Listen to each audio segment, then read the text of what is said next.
Belum ada apa-apa. Jadi sendirian dulu sini Pak Kiai. Sendirian, belum ada listrik. Listrik belum ya? Belum Gitu, ada pemirsa. telepon. Coba bayangkan itu. Ini salah satu sejarah perjuangan dari seorang kiai ya, seperti ini.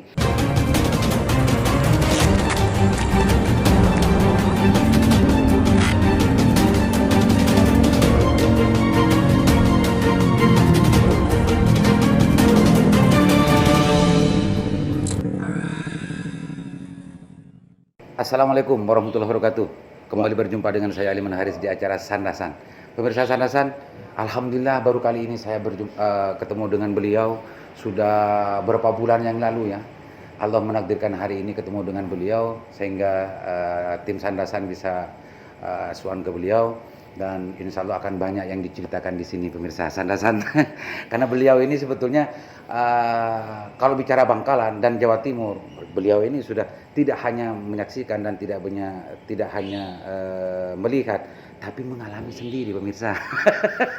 Assalamualaikum Kiai. Waalaikumsalam warahmatullahi wabarakatuh. Mas Aliman. Jenengan sibuk terus, masih gul terus Pak Kiai. Ya mumpung masih sehat. Kalau nggak sibuk berarti bukan Kiai.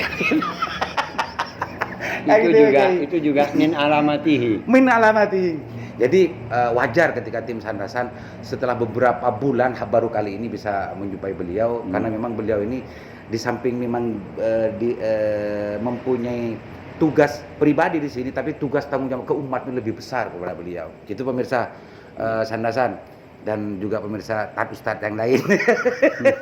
Pak Kiai, sebelum kita masuk ke berbagai persoalan ya, karena Pak Kiai ini sebetulnya multi peran gitu ya, dari kiai, politisi dan juga banyak gitu ya. Kita mengawali perbincangan dengan Pak Kiai.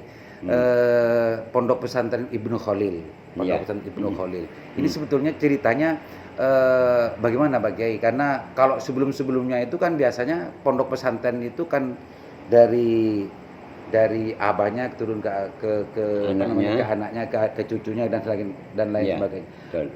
Dengan Pondok Pesantren Ibnu Khalil itu bagaimana ceritanya lagi? Jadi begini Mas Aliman dan semua pemirsa Sandasan yang saya cintai dan saya banggakan. Pondok Pesantren Ibnu Khalil ini adalah realisasi dari pemikiran almarhum abi saya, Kiai Khalil Age. Di mana beliau sebagai bagian dari keluarga besar Bani Khalil. Beliau tinggal di kota Bangkalan, di mana posisinya secara geografis kan memang sudah tidak ada lahan untuk pengembangan kalau mau membangun sebuah pondok pesantren. Jadi beliau memang menyiapkan untuk di daerah selatan yang waktu itu masih rawa-rawa dan sawah-sawah. Belum ada ringgit Pak Kiai. Belum ada pasar, belum ada tetangga. Jadi beliau memang sudah bilang ke saya, besok-besok kamu tinggal di sini dan kamu bangun pondok di sini. Di sini. Jadi daerah selatan ini Nasabiqinal Awwalin Pak Kiai. Nasabiqinal Awwalin. Belum ada perumahan gitu ya. Belum ada apa-apa. Jadi sendirian dulu sini Pak Kiai. Sendirian, belum ada listrik. Listrik belum ya. Belum ada telepon. Coba bayangkan itu. Ini salah satu sejarah perjuangan dari seorang kiai ya, seperti ini. Kalau yang kiai langsung kiai itu beda sensasi, rasanya beda. Lanjut Pak Kiai, menarik Pak Kiai. Lanjut. Ya.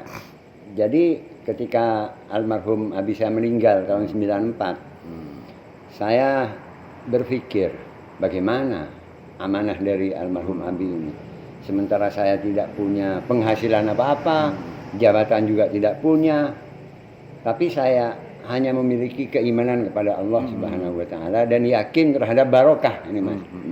Jadi urusan barokah bisa dibahas topik lain kali. Ya. Dan apalagi itu perintah dari Abah gitu. Abi ya. Pemirsa, Itu aja yang saya miliki. Perlu diketahui bahwa beliau ini adalah abahnya pejuang NU Kabupaten Bangkalan yang namanya Kiai Haji Khalil Age. Ya. Kiai Haji Khalil Age. Dan kalau orang tua saya Pak Kiai, kalau ke Khalil Age ini sangat familiar Pak Kiai. Karena beliau ini memang pejuang NU sejak dulu, memang ke desa-desa Pak Kiai. Dan saya kenal hanya cerita Pak Kiai. Lanjut Pak Kiai. Oke.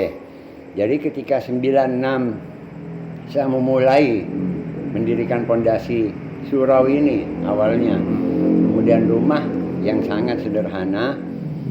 Ya mungkin orang yang lewat dari daerah Bilepora, dari Ceti kan ini banyak orang ngarit kalau siang. Ya betul. Dari desa-desa itu melihat mungkin siapa orang gila yang bangun rumah di sini. Tapi tetap aja kita bangun dan alhamdulillah seiring waktu 96 kemudian akhir tahun saya tinggal di sini. Saya dipercaya oleh masyarakat Bangkalan, masyarakat NU waktu itu untuk menjadi ketua NU Kabupaten Bangkalan. Nah, jadi kiput ompud di sini waktu itu. Masih rawa dan ompud di sekitar ini. Sudah nggak ada lalu lintas orang bagi. Tidak ada lalu lintas apa-apa. Iya. Nah, terus berkembang dan berkembang, ada perumahan Nilam dibangun. Nah, di sini saya sudah mulai punya tetangga. Kemudian akses jalan sudah diperbaiki. Dan tahun 2000 listrik masuk. Tahun 2000 masuk. Tahun 2000 listrik dari 96. masuk. Jadi 4 tahun 4 gelap tahun gulita. Saya hanya pakai Petromak dan lampu telpek. Nah, Sturking bagi. Sturking katanya orang Madura itu. Iya betul. 4 tahun bagi ya. 4 tahun. 96 sampai tahun 2000 baru listrik masuk. Baru listrik masuk. Ini kota pemirsa. Bayangkan kalau saya di Serbi Timur, baru 2006 yang yang berlistrik ini kota. Lanjut aja. Nah, perkembangan berikutnya tentu awal-awal saya hanya mengajar Al-Quran ke anak santri yang jumlahnya masih puluhan saja. Puluhan ya. Nah, kemudian saya juga rajin karena memang tidak ada kerjaan lain. Ya ngajar kitab-kitab kuning ya mulai dari Safinah, Bidayah dan Jurumiyah, takrib. Itu saja yang saya lakukan sehingga akhirnya tahun 99 itu aktivitas saya sudah mulai terganggu dengan adanya reformasi ini kan euforia politik, di mana saya sebagai ketua NU pada waktu itu memiliki tanggung jawab moral untuk melahirkan sebuah partainya NU yang namanya PKB. Nah, itu awal saya mulai menginjak ke politik. Tapi kewajiban saya sebagai memiliki anak-anak asuh santri di sini tetap saya lakukan. Pendiri pesantren, pengasuh pesantren. Tetap saya lakukan. Karena memang ini awal dari pesan almarhum Abi. Nah, pesantren ini saya punya proyeksi dan punya visi ke depan bahwa kalau pesantren yang ada di Bangkalan ini rata-rata adalah salaf peninggalan dari Mbah Syaihuna Holil, maka saya menginginkan Pondok Pesantren Ibnu Holil ini menyiapkan santri-santri yang punya life skill untuk bisa bertahan di tengah sosial masyarakat yang ada. Perkembangan zaman, Pak.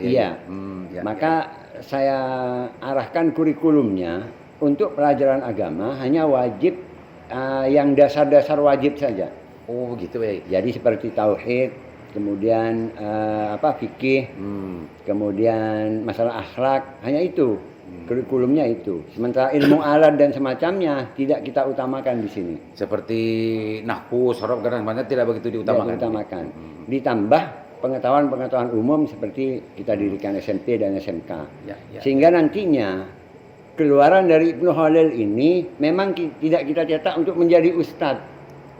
Tapi yang memiliki life skill dengan pengetahuan agama dasar dan keimanan yang kokoh dan akhlakul karimah. Biar bermasyarakatnya itu tidak terlalu tidak kaku Pak Kiai ya. Tidak kaku karena memang permintaan zaman itu beda dengan dulu kan gitu Pak Kiai. Kalau dulu ya bisa baca Safinah, bisa takrib, bisa talim dianggap sudah cukup Pak Kiai ya. Tapi kalau sekarang hanya itu ya lolalo kalau sekarang. Jadi pesantren ini memang Pak Kiai ya. Kalau pesantren-pesantren yang lain kan biasanya itu bersinergi dengan ibtidaiyah, diniyah dan usto, aliyah dan lain sebagainya. Di sini nih pendidikan formalnya apa saja Pak Kiai? Ada SMP, ada SMK. Dan kedepannya kita akan insya Allah entah apa di tahun ini atau tahun berikutnya kita ingin mendirikan Institut Teknologi Bangkalan. Wow. Ini rojak pemirsa. Aminin mudah-mudahan segera terwujud ini. Amin. Karena memang sejak berdirinya sudah diniatin untuk bagaimana lulusan dan alumni dari Ibnu Holil ini tidak dipersiapkan untuk jadi kiai. dan tidak ustadz. dipersiapkan tidak jadi ustadz. Iya. Memang dipersiapkan untuk bagaimana bisa Mengisi kekosongan-kekosongan di lini masyarakat dan Masyarakat. peluang-peluang yang ada dengan memiliki keimanan yang kokoh, beribadah yang benar dan akhlakul karimah. maka apa namanya lembaga pendidikannya tidak sama dengan pesantren-pesantren lain, Iya, gitu Pak Kiai ya. betul. Kalau pesantren-pesantren lain itu memang beririsan dengan yang itu ustadz tidak iya dan hal semacamnya, itu memang mungkin ada juga yang dipersiapkan menjadi ustadz dan kiai.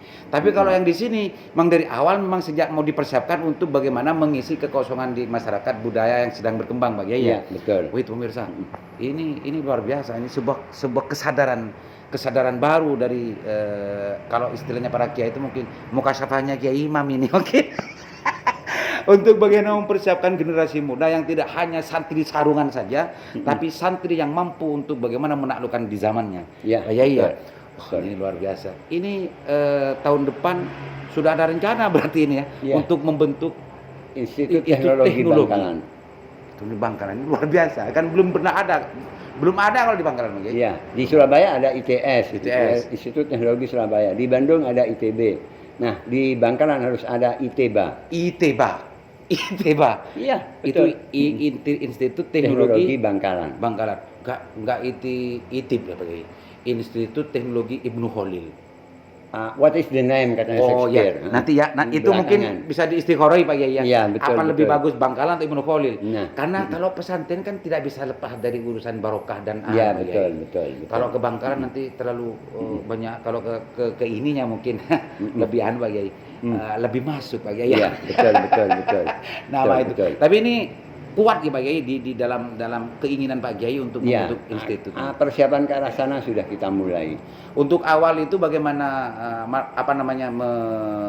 mempersiapkan minimal ya lulusan dari SMK sini masuk ke sini itu, Pak Kiai. SDM-nya ya. Biar tidak repot-repot mencari keluar gitu, Ya, Pak Kiai. tambahan murid. Kemudian alumni-alumni dari Ibnu Khalil sudah banyak mengisi pos di Universitas. Iya, Pak Kiai, Brawijaya. termasuk di Sandrasan ini. Iya. Tim teknologinya alumni Ibnu Khalil lagi. Oh, namanya alhamdulillah. bom namanya Pak Kiai. Masya Allah. Iya, itu alumni kita.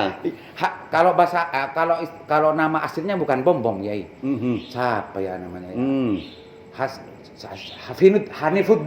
Hanifuddin Sukri. Iya, betul. Ini Itu mungkin orang Tanah Merah. Ya, alumni tahun berapa kurang tahu, tapi memang alumni sini Pak Kiai. Ya, itu generasi awal, minas sabiqin al-awwalin itu. Bom.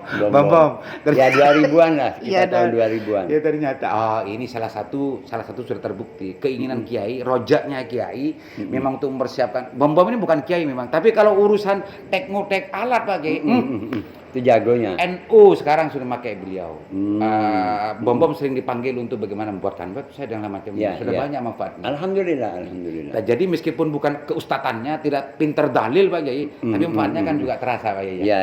Oke, Pak Kiai, ini kita bicara masalah pesantren dan juga bagaimana pesantren yang ingin dibangun oleh Pak Kiai ini seperti barusan itu, output yang diinginkan. Selanjutnya kan Pak Kiai ini kan tidak hanya kiai. Kalau urusan kekiaiannya sudah tidak dilakukan lagi secara nasabiah, secara kapasitasnya dan lain-lainnya sudah tidak dilakukan lagi kalau beliau ini. Bahkan merintis di sini ini dari 4 tahun bergelap gulita Pak Kiai ya. Gelap gulita.